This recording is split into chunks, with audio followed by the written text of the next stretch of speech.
Hello and welcome to the first World This Week of 2025 with me, Gavin Lee. We are 10 days BT before Trump is back in office, and this week has seen the president-elect given an unconditional discharge, spared of jail or a fine, but confirmed as a convicted felon for fraud related to hush money payments to an adult film star. Meanwhile, he's making ever clearer his long-held desire to acquire Greenland, with his son and apparent envoy, Donald Jr., flying in on Trump Force One to the capital nuke. Expansion plans also appear to include the Panama Canal. The fact that neither are for sale seems a mere detail, and he says he wouldn't rule out military force to control them. I can't assure you, you're talking about Panama and Greenland. No, I can't assure you on either of those two. But I can say this, we need them for economic security. It's been a week where 5 US presidents gathered to say farewell to a sixth at the state funeral on a day of national mourning for Jimmy Carter at the Washington National Cathedral. A number of political enemies came together and appeared amiable as they said a formal farewell. Meanwhile, in France, news of the death of a controversial former far-right leader, Jean-Marie Le Pen, was received with tributes from the far-right, insults from the left, and a notably banal statement from the Prime Minister, François Bayrou. Beyond the controversies that were his favorite weapon and the necessary confrontations on substance, Jean-Marie Le Pen was a huge figure of French political life.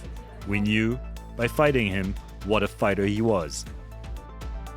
And it's been a week which started with Hollywood stars on the red carpet at the kick-off to award season, the Golden Globes. Celebrations for celebrities one day. The next day saw them evacuating their homes as wildfires ravaged Los Angeles, ripping through the exclusive Pacific Palisades. Entire neighborhoods have been wiped out. Sunset Boulevard is in ruins. Based on the devastation, that is clear. It looks like a bomb, an atomic bomb dropped in these areas.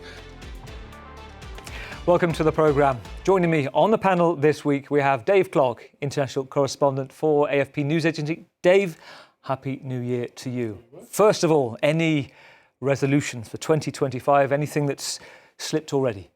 Plenty of things have slipped already, but I'm hoping to get back to Syria this year. I was there just before Christmas, and it's interesting what's happening there after such a long war.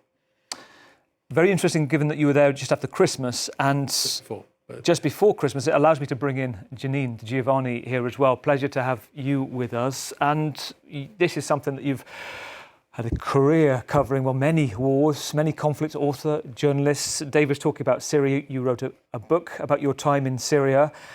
I want to know your thoughts on the end of last year, the tumultuous events of the fall of the Assad regime. Just extraordinary. I was woken at about 5 a.m. by a Syrian friend who was in tears because while it was happening so quickly, it was extraordinary because what the Assads did over a 4-decade reign was cruelty that I have really rarely documented something like that. The torture, the enforced disappearances, the killing of children, mutilation, horrific. So, it is something joyful, jubilous, but also, as Dave will point out, we're waiting to see exactly what the political situation will be. Of concern for me, particularly because I focused a lot on Christians and minorities in Syria, is how will the Christians be protected? What will happen to the Alawites, of course? Will they be rehabilitated in some way? And also women. We don't want Syria to slide into a Taliban situation, Afghanistan again. But there's a lot to be done. And the most important thing for me, I think, is that the country will need to be rebuilt from every level. Governance, physically, Aleppo had been, brutally destroyed, Homs, Hama. Accountability, justice, finding out about who were the exact perpetrators and going after them. But also, he is going to need donor money from other countries. So I don't know if you'll agree with me on this, but I think this is why he will stay away from having a kind of jihadist, Islamist tight mandate, because he's going to need international. I was in Damascus, and it felt there that that the new regime was planning to reach out and form some kind of a coalition. But then people who had travelled down with them from Idlib said things back there were a lot more tightly run on an Islamist line. So we'll see what develops. He does seem to want the approval of the international community, though. Because one thing you mentioned, the Taliban. The Taliban obviously have not received any relief after they won, so they have not begun to rebuild their country.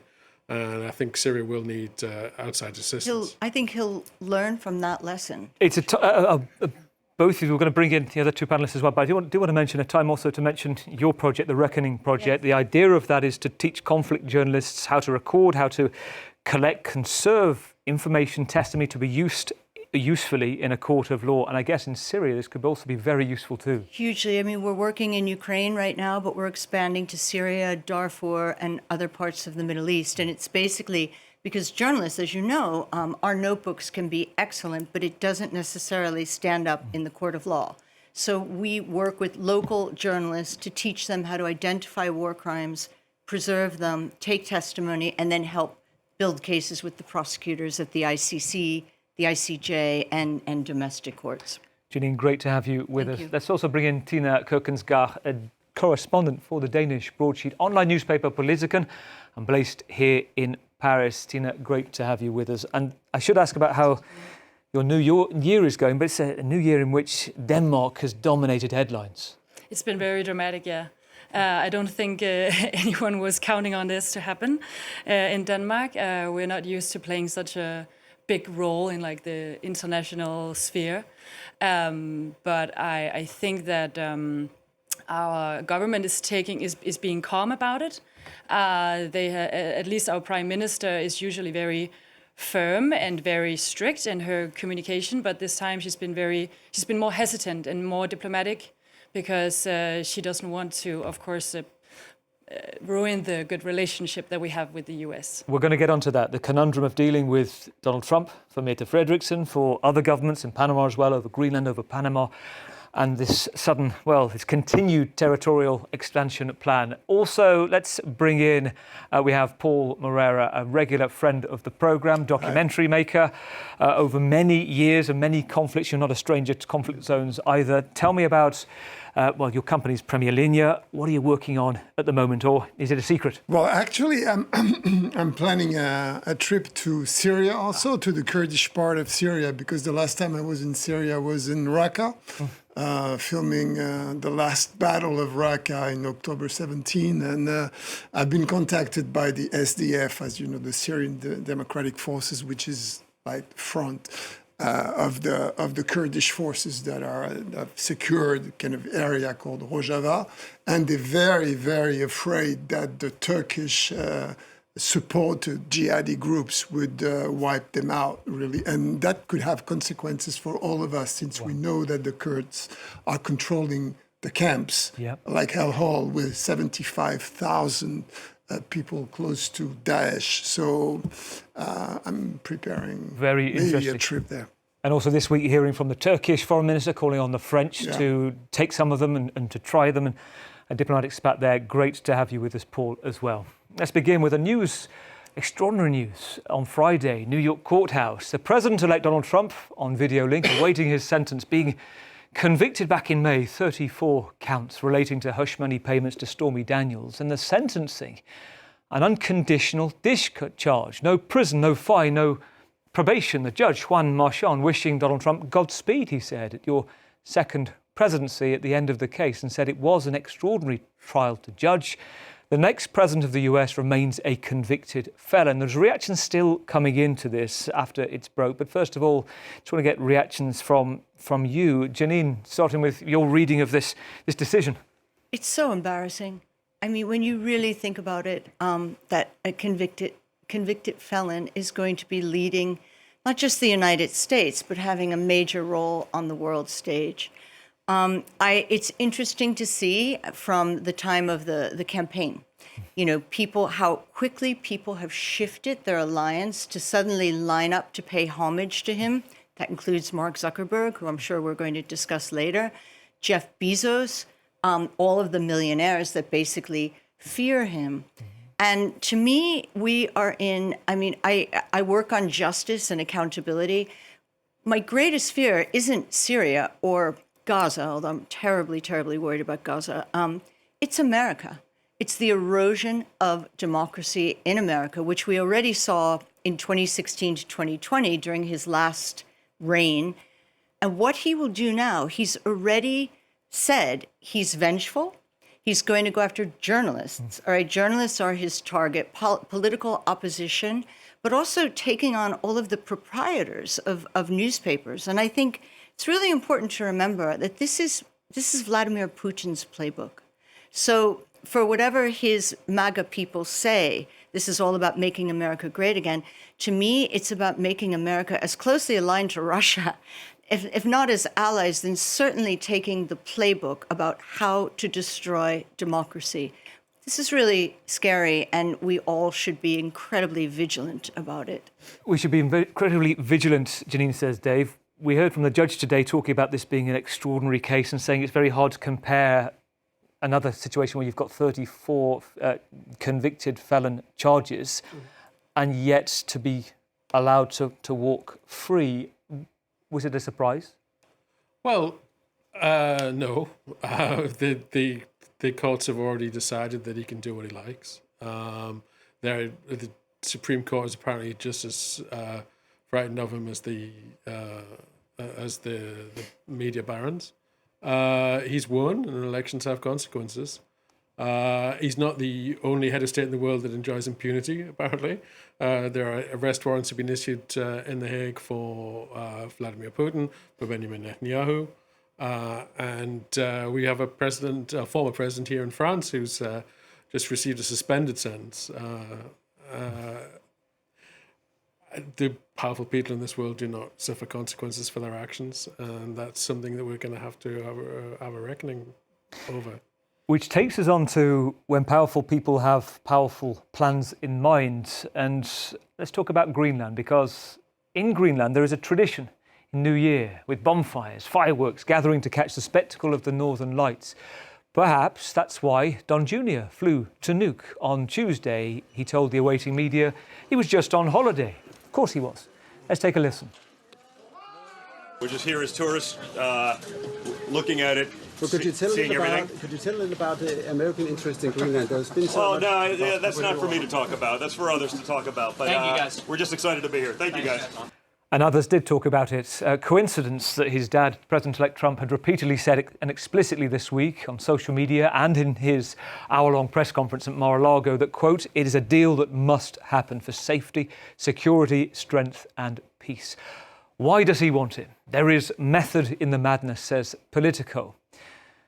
Let's have a look at this article, if we can see it. Well, here we are. They're looking at, well, the realities that they say aren't to do with imperialism, but actually more than that. It's about this hyper-global race between China and Russia and the US as the ice melts, resources appear. And Tina, in the middle of it, you have Greenland, the autonomous island with judicial, military, defence control from Denmark, and the Danish government. Tell me about how the Danish government are reacting to this. What's Mette Frederiksen, the Prime Minister, saying? Well, first of all, you cannot just buy Greenland. That is something that is very clear because it's an autonomous territory within the Danish Commonwealth. It's not something that you can just shop.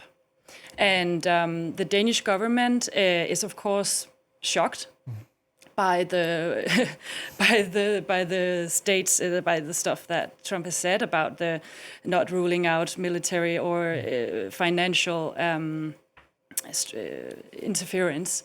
But they're also quite calm about it. They're trying to say, well, if Greenland wants to be independent, first of all, it's up to the Greenlandic people. It's something that they decide. And so actually our Prime Minister has tried to keep a bit out of it and to say it's up to the Greenlandic people. If they want to be independent, they can be independent. But of course, being independent is not something that's going to happen tomorrow or this year or within the next 5 years. It's maybe probably a 10-year time period that we're looking into. And just before we started here, there was a press conference with the Danish Prime Minister and the Greenlandic government, Yeah, in Danish it's called the landsstyreformand. It's like the boss of Greenland. So the leader of the leader Greenland. of Yes. Greenland, the government leader of Yes. Greenland, with the two of them. And he said, the government leader of Greenland, Mutebi Ede, he said that if we want to be independent, we're gonna activate that process. But it hasn't been activated yet. But we don't want to be either Danish or American. We want to be Greenlandic. Is this useful for Greenlanders to have this debate going from the other side of the Atlantic to its own independence claims? Well, yes, of course they can use that as a financial aid, to make new trade partners, because that's what they want. They don't want only to have. Of course they don't have that now. They also have different trade partners as it is now, but it helps them in being more financially autonomous and also strategically autonomous. Because right now, as you started by saying, that right now it's still the military and foreign politics of Greenland is still being ruled by Copenhagen. So of course this helps Greenland in these independence dreams. Okay, so there's something in it for Greenland. Paul, we're also hearing quite clearly about the Panama Canal, and the rhetoric being that Donald Trump is worried about Chinese influence there. And yet, we hear some pushback from EU leaders saying this: you can't just decide what you want and grab it when you can. What's your reading of this, and whether there should be more reaction to it internationally? There has always been this concept of restricted sovereignty from the neighboring countries of America. We all know in Central America in the 80s that the US have been very, very active in shaping the politics of the region. The new thing is that Trump is the bully in the playground. It's just like, let's annex Canada, let's annex the Greenland, let's annex the Panama Canal, and the man seems out of his mind. But I must say that there's a kind of continuity, even more grotesque than it has been until now. But really, it's not much different from what has been happening lately. Usually it's restricted to brown people speaking Spanish. The new thing is now that it's concerning also white people, and that's new. And at the same time, Janine, a conflict that you've covered a lot and listened to rhetoric of President Putin over Ukraine, talking about the reasons, the justifications for extending Russia and the brotherhood of Ukrainian people. To flip that and look at how Beijing must be watching these developments with Trump's rhetoric right now. What do you make of that? So the interesting thing about Trump is when he came out with that line, the future does not belong to globalists. So he hates globalists, but yet he's an expansionist. And what else is really interesting about him is he had this isolation policy. I mean, this is America. We need to focus on our own country, close the border to Mexicans. But now he's looking beyond. But it's all, as Politico said, it's a madman's foreign policy.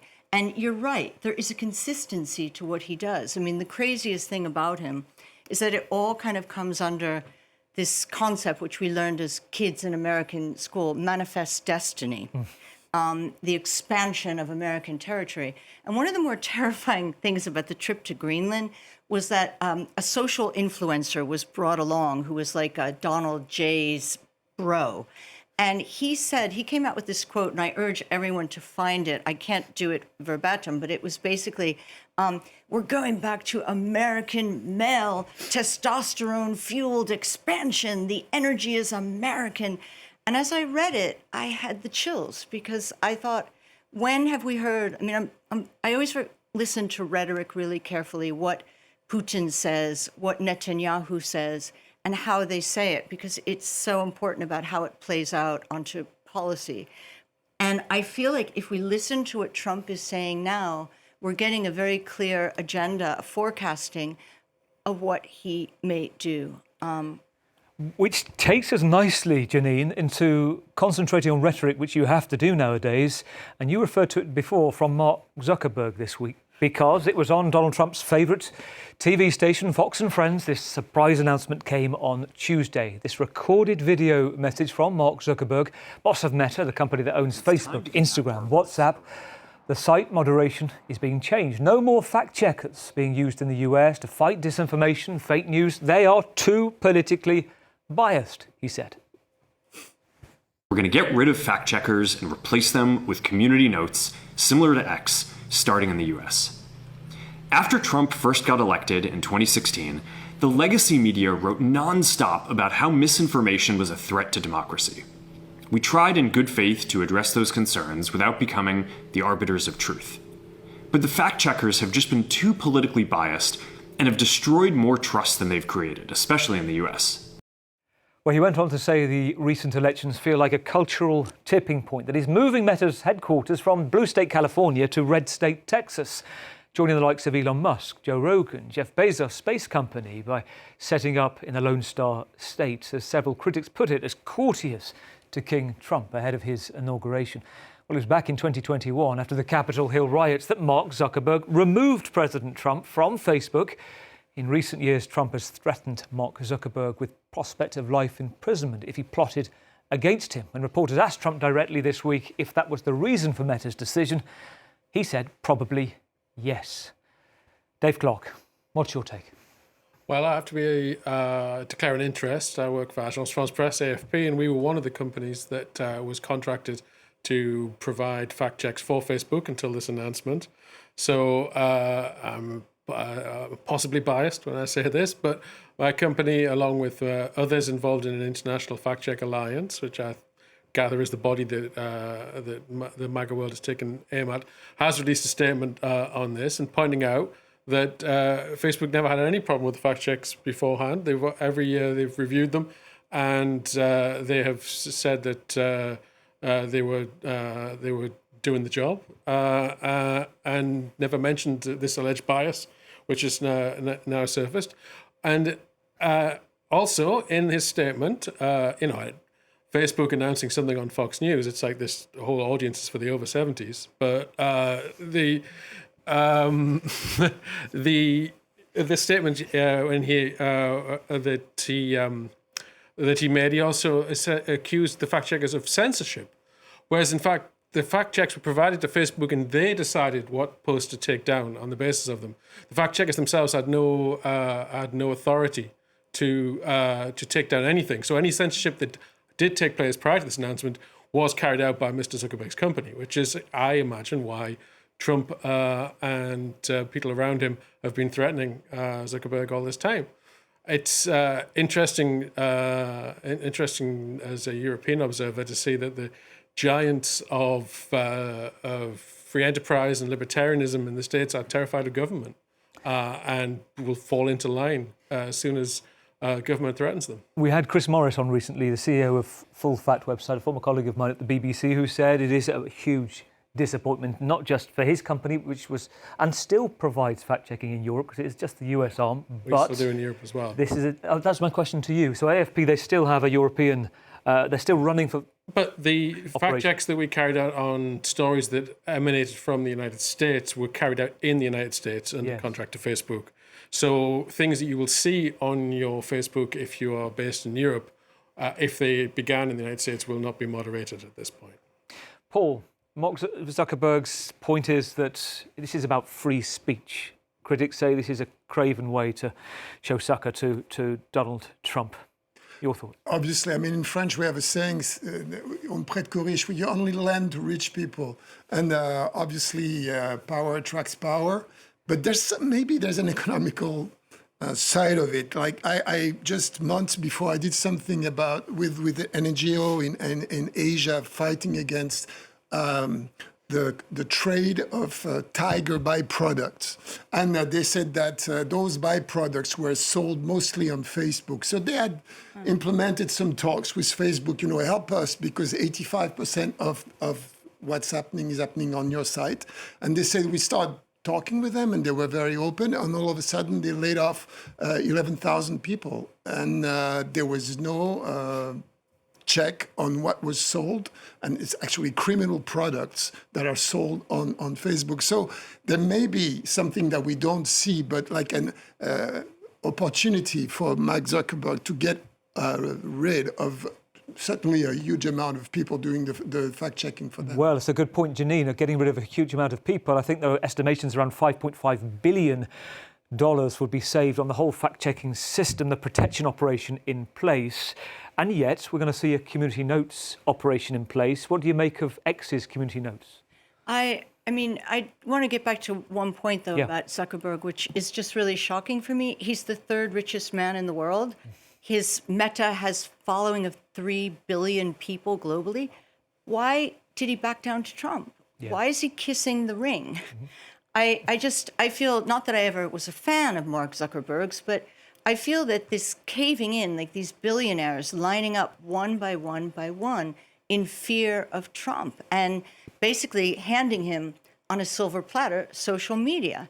Now, we can all say we're going to go off Facebook, or we're not going to use Threads or Instagram, but the fact is it is a massive influence, massive. So there will be more political content, as we know. The Republicans had long complained that Zuckerberg was biased against them, but now they will be able to do whatever they want. So you asked about X. Basically, I mean, most people I know have gone off X. We still check it, but we're on Blue Sky, which seems like it will probably have its own problems down the road. But, I think increasingly with Musk having such a prevalent role in the U.S. government, we're getting back again to Putin-type territory with there's no line between the government and the media. Which takes us on to arguably the influencer of all influencers right now, Elon Musk, as you say, engaging in online warfare with the British government this week, attacking Keir Starmer, the Prime Minister, on a daily basis, tweeting on X unfounded claims that the Prime Minister is, quote, hiding terrible things in connection with a grooming gang scandal from more than 10 years ago, in which a group of predominantly Pakistani men were found guilty of the horrific sexual abuse of young white girls in Rotherham, Oldham, Telford, Oxford.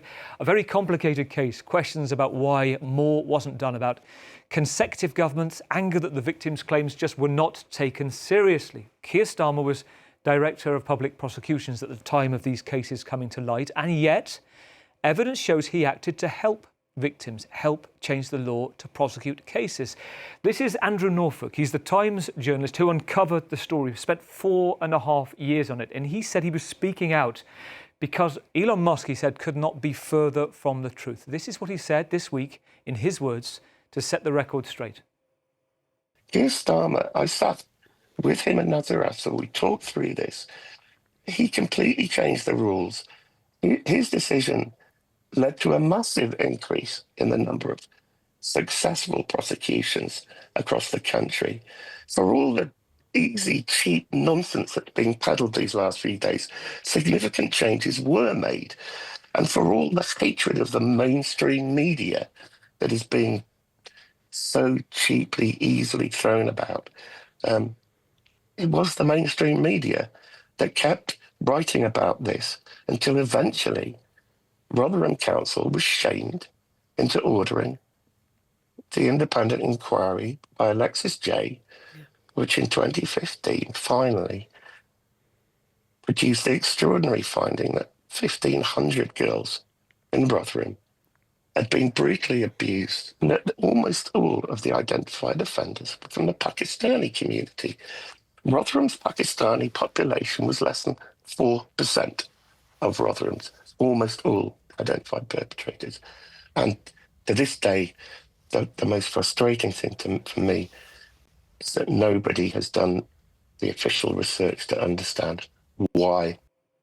Andrew Norfolk, who spent 4.5 years to a point where he told his bosses at the time he couldn't work on this anymore. It was physically killing him. The amount of detail was horrendous to see. But it's important. I would recommend listening to the whole interview that he says, fact-checking Elon Musk on that. And Elon Musk is promoting the far right in Britain and in Germany too. European leaders are fighting back, but like the Scottish play to a Shakespearean accent, they won't say his name. Both Keir Starmer and President Macron this week warning against lies, disinformation and political interference. Dave, is Elon Musk the new Rupert Murdoch, only no longer behind the curtain, well in front of it? Well, Rupert Murdoch employed Andrew Norfolk at the Times, and was so it's a little bit unfair to compare the two. Not that I'd make a habit of defending Rupert Murdoch, but in this case, he's not the main villain. It has been an extraordinary series of attacks on European leaders and on the British Labour-led government from Elon Musk in recent days. Obviously, a lot of it is just internet conspiracy theory that he's recycling. And a lot of the commentary in Europe has complained that, he doesn't understand German politics, doesn't understand British politics. So my concern is that he understands it as well as anybody, and that this is who he is. He is a far-right conspiracy merchant. And you mentioned that he's been attacking Keir Starmer daily, and we've been reading about it daily. He's been attacking Keir Starmer hourly. It's not clear to me when he sleeps. I'm never quite sure what time zone he's in, but he's tweeting all day, or Xing, or whatever we call it now. And now that he has diplomatic cover by effectively being an aide to the incoming US president, European leaders are a bit at a loss about how to respond to him. And I've been a little bit disappointed, frankly, in Brussels. And I used to work there in the European Commission, along with the EU member states, and the EU Parliament passed a couple of major laws about regulating the internet, the Digital Services Act and the DMA, the Digital Media Act, Management Act, I don't know, the DSA and the DMA. And we spent a lot of time talking about them. And it was a big part of the stories we did. And this was going to be, Europe, the regulatory superpower that was going to bring Silicon Valley to heel. And there's not been a single action taken under these new laws yet. X has been under investigation for months now. And the internet has not got better, is my cautious analysis of the result of these two laws. Or to misquote a Danish Borgen slogan in Brussels, nobody can hear you scream. It's the fact that nobody is screaming right now in Brussels, Tina. When you're looking at this, Dave just pointed to it then, what does he want? What is Elon Musk's agenda? How does he find the time to sleep? He's said to be an incredibly intelligent man, well-read man. He's in charge of many companies, clearly the richest man in the world. What's your take on what could be behind it? Well, that's a $1 million question. That's $1 million question, I must admit. I think that, I don't think anybody understands what's going on in the mind of Elon Musk. I know that there's been written reports and books about him and his childhood, and maybe there is a lot of, diagnosis that we don't know of, and some that we do know of. But I also think that, of course, there is this, that is evident to all of us, that he's also against this politically correctness, as Zuckerberg is also talking about, that there's been a political bias in the public sphere. It seems, I don't know why he decided to go into this battle. Why it's like Musk's, it's like a value, it's a debate on values that we've seen, that Trump started with the MAGA movement against political correctness, as they say in the US. And for some reason, Musk wants to continue that, and also wants to have influence of that in Europe. Mm-hmm. So of course it's very dangerous. It's something that we have to take very seriously. But we also have to look at what are actually the consequences? What have the consequences been so far regarding to how, the control of the media, control of the social media, have they in fact had a big effect on elections, for example? That's not something that has been concluded specifically.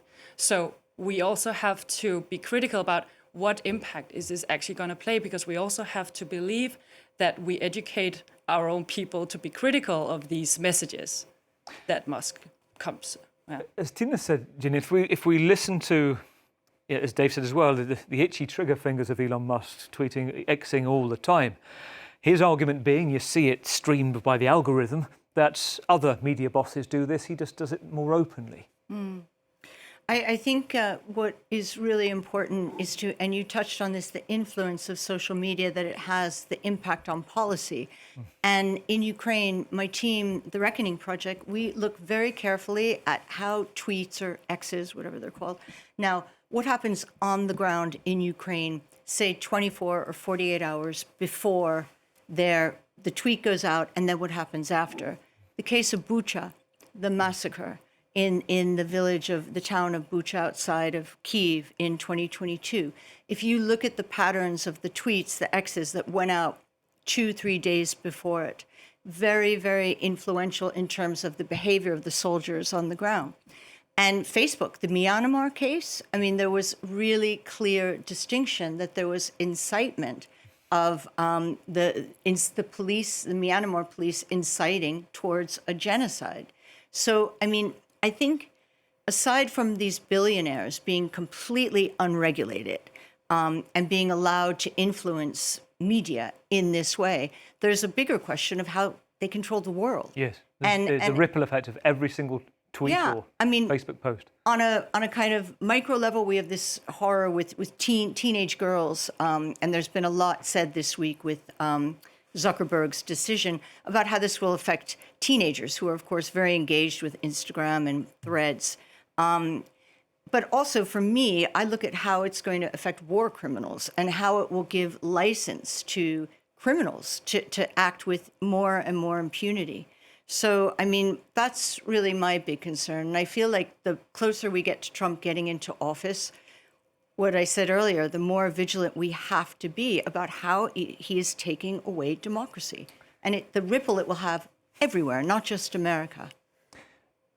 Paul, I want to bring in you at this point as well, because on the subject that Ginny was talking about of free speech and the issues and the ripple effects, it was 10 years that the masked gunman burst into the offices of Charlie Hebdo, the irreverent satirical newspaper where 12 people were assassinated, the attackers claiming allegiance to Al-Qaeda.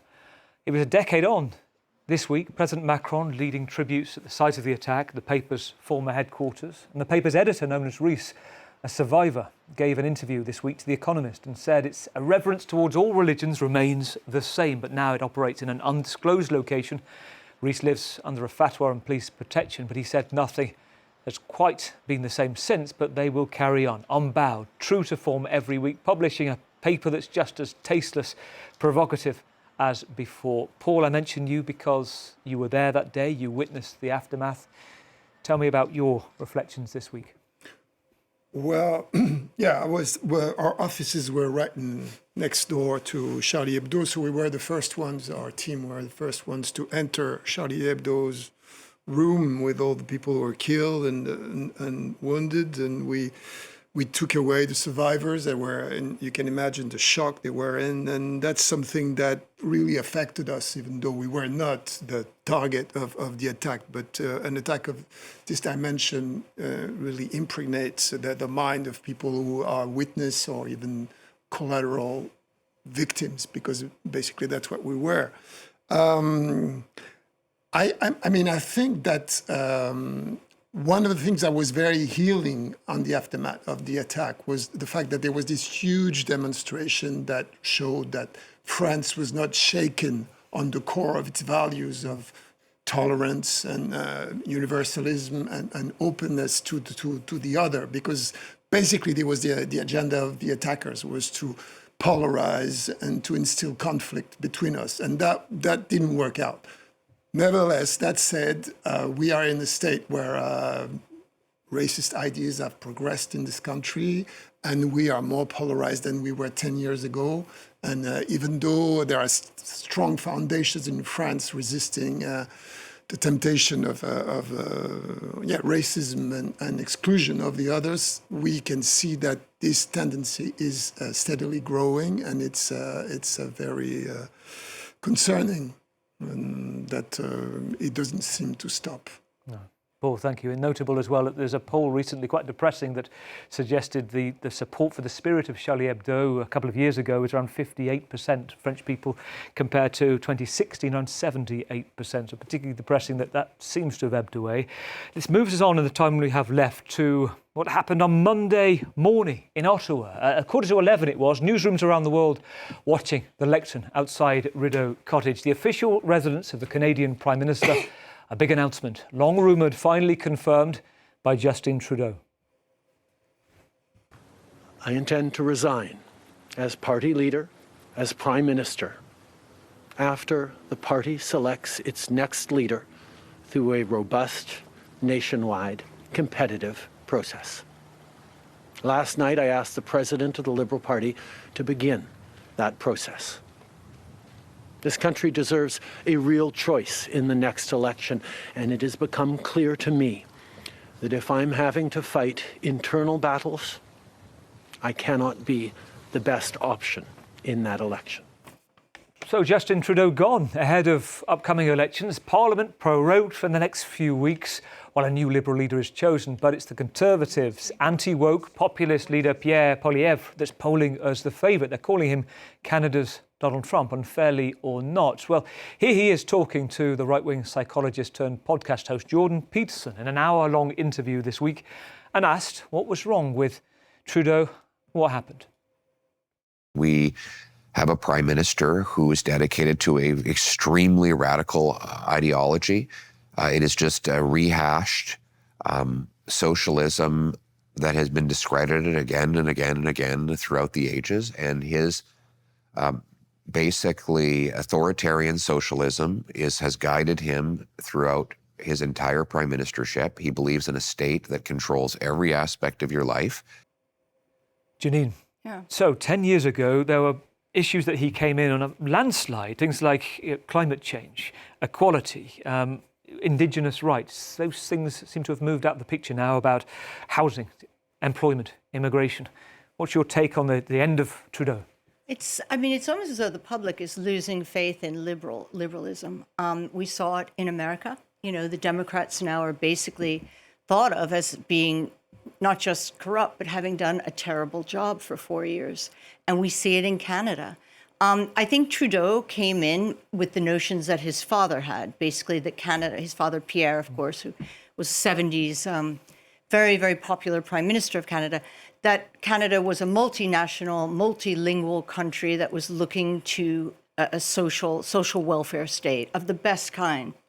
And I think Justin succeeded. He legalized marijuana. He had carbon. He had carbon taxing. But now, I think post-pandemic, the same as in America, the sluggish economy just killed him. That and incidents, the terrible trip to India. Yep. The blackface row. The brown face, blackface several times, and also his going to a private island of the Aga Khan. Yeah. So all these added up, and basically he was in power for 9 years. He had a good run. Interesting to look at Chrystia Friedlander, our former colleague. Who speaks fluent Ukrainian. Her mother was Ukrainian. She grew up speaking Ukrainian. She worked for many years in Ukraine when she was a student at Harvard, basically going after the KGB courageously. So my money is on her, that she will take over from Poilievre. And it would be an important win for liberalism. Very interesting. Paul, a final word in the brief time we have, 30 seconds or so. Very interesting on Chrystia Freeland. Worth saying Trudeau is a big friend of Emmanuel Macron. Do you see any parallels there? You know, on an higher level, the problem now is that liberals tend to be associated with elite and conservative with anarcho-capitalist agendas, which is crazy, tend to be associated with populism, with defending the masses. So we are in an ideological twist now that anything can happen because we're seeing things the other way around. And that's the danger for all the liberal leaders on this planet now. And this huge push of anarcho-capitalism, authoritarianism is directly linked to that. So In a Lewis Carroll world, great to have you all. Thank you, Paul Moreira, co-director of Premier Lindy Productions, Janine De Giovanni, founder of the Reckoning Project, Dave Clark, international correspondent at AFP, and Tina Kukensgaard from the Danish newspaper Politiken. Thank you for watching. We'll leave you with, well, fairly rare farewell from 5 presidents, the state funeral of the 39th president, Jimmy Carter. We'll see you in 7 days for The World Next Week.